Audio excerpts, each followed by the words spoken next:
Адам басып жүргөн тротуарларга уже базарлар түшүп атат экен да. А бул жагы уже чоң жол. Саламатсыздарбы? Мына бүгүнкү күндө биз 10 күн мурун бизге мэриядан кат келген.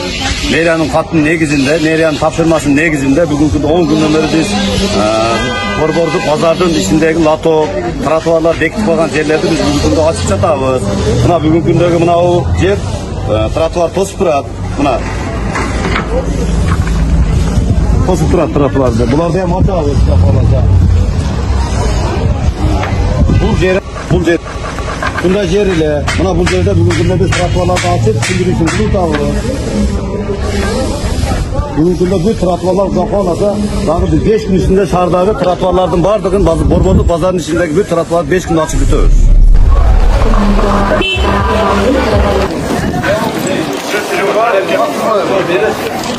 Урматтуу мекендештер, сиз Москвада иштеп, кирди чыкты кызматына муктаж болсоңуз, биздин кызматтан пайдаланыңыз. Биздин компания эң акыркы үлгүдөгү унаалар менен камсыздалган. Салондо акысыз Wi-Fi бар, жана документтер жагынан жардам беребиз. Бизде көп жылдык тажрыйбасы бар айдоочулар иштейт. Байланыш үчүн номерлерибиз +7 926 725 38 85 +7 999 997 46 76.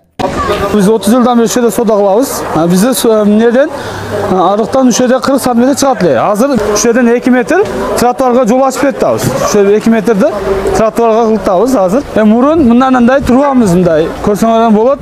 Эске жайма кылып, жолго чыгып турат элек. Ушерден 2 метр жол тротуарга таштап атабыз. Эң эле болуш үчүн элдер жөн жакшы жүрөт ушерде. Мурда арыктарыбыз толук ахлаттар менен жатат эле. Азырына жакшы мына шарайт жакшы жасап берип атат. Арыктар үстүнө жабып, жолду кеңейтип, жакшы болуп атат азыр. Бүгүнкү күндө Бабраимова, Мамажанова көчөсүнүн кесилишинде 30 жылдан бери чоң жолго чыгып кеткен содагерлерди, лотоктун үстүнө чыгып кеткен содагерлерди ичкерге 2 метр тротуар ачуу тапшырмасы бар бизде. Ошолорду ачып атабыз, проходдорду ачып атабыз. Ошондой тапшырма менен мэрдин кала башчы келип текшерген учурда ошондой жагдайлар көрүп, азыр бар жогун иретке келтирип атабыз.